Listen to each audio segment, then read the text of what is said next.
en primera instancia, agradecer a esta Casa de Altos Estudios, agradecer al compañero Pancho Pestana, agradecer a Daniela que tan gentilmente nos fue llevando administrativamente para que lleguemos hoy a esto, y agradecer porque que se esté dando un congreso sobre pensamiento nacional latinoamericano es un hito en nuestro país. Es fundamental que esto se haga porque la salida es por ahí. Y los trabajadores creemos en lo nacional, en el proyecto nacional, y creemos en la unidad latinoamericana como única herramienta posible para esto.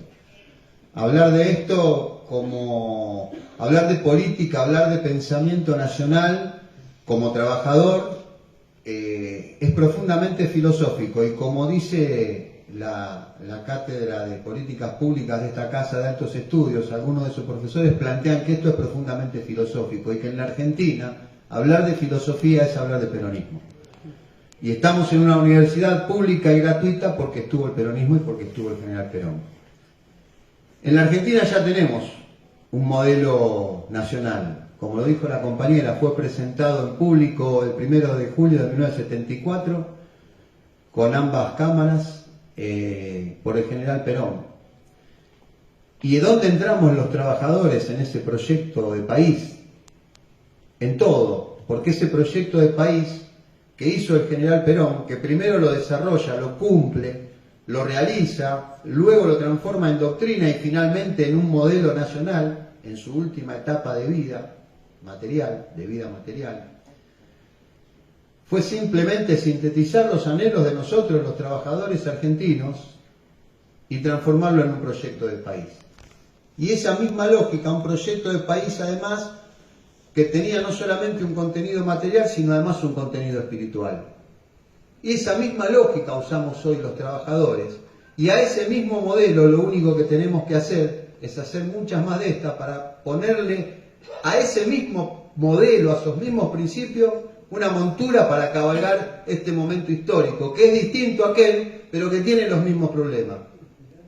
Donde tenemos una fuerte lucha que no es de clases, sino de modelos.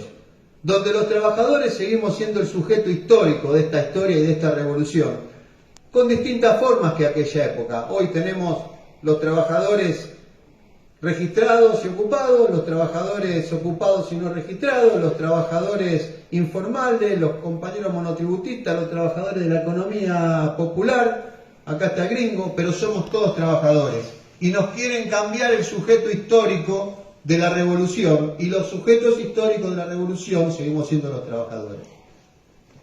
Entonces, es fundamental que nos hagamos cargo de esto en un momento donde pretenden arrebatarnos nuestros derechos, en un momento donde a veces nosotros también estamos confundidos de hacia dónde tenemos que ir.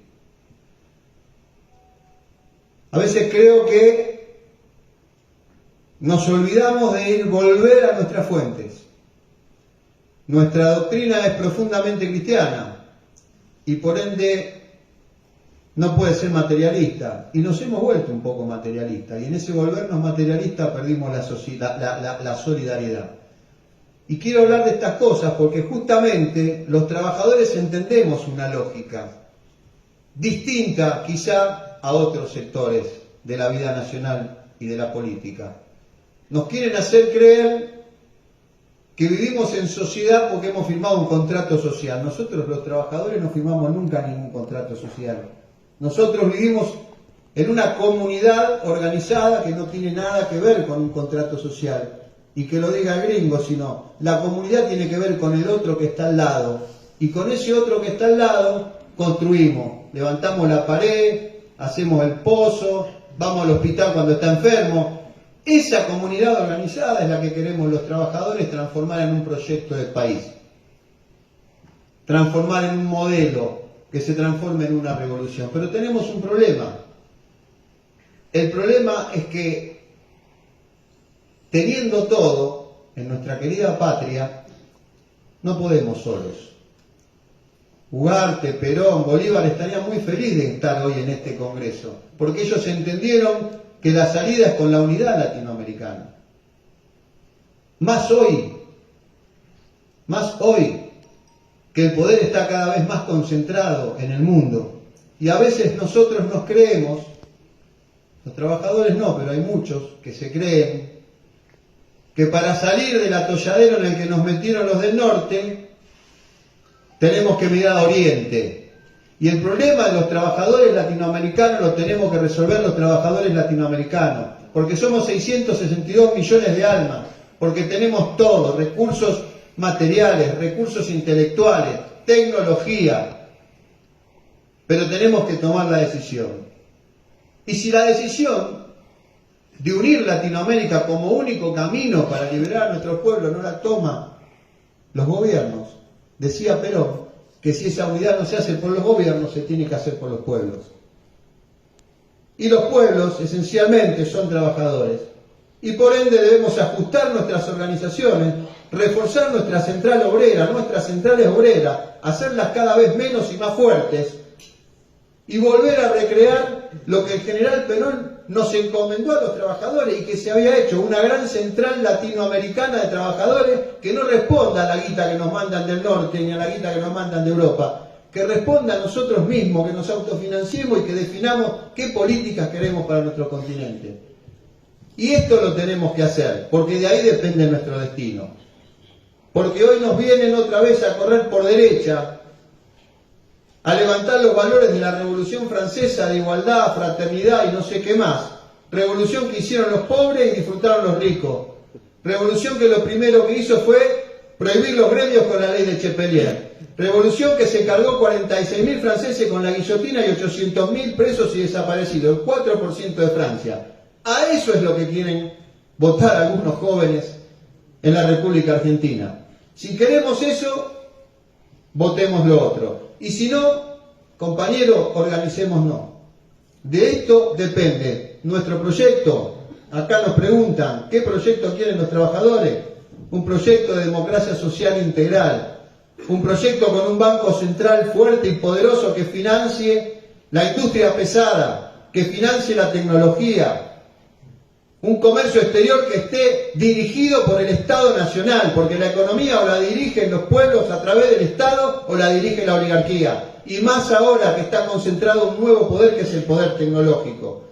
La inteligencia artificial es la primera que discrimina, el 30% solamente de programadores son mujeres, el resto somos hombres. Hasta en la tecnología hay discriminación. Y la tecnología solo se puede regular y solo deja de expulsar trabajadores y los transforma en mano de obra como en Japón, como en Alemania, cuando hay un Estado fuerte. En Europa se está regulando la inteligencia artificial. ¿Por qué? Porque hay unidad en los países europeos, a pesar de la guerra. Acá seguimos viéndonos el ombligo, primero entre nuestras organizaciones sindicales, después entre las distintas confederaciones que tenemos los trabajadores, después entre las distintas organizaciones de trabajadores latinoamericanas. Bueno, hay que dejarse de joder. Una central obrera fuerte, que haga política, que dé el salto cualitativo a la política, porque el problema de los trabajadores no es gremial, es político. Y si nosotros no entendemos esto, no habrá solución para nuestros países. Pero a pesar de todos estos problemas, los trabajadores aquí estamos de pie, firmes y a la carga, por nuestra patria, por nuestro pueblo y por la unidad latinoamericana. Muchas gracias.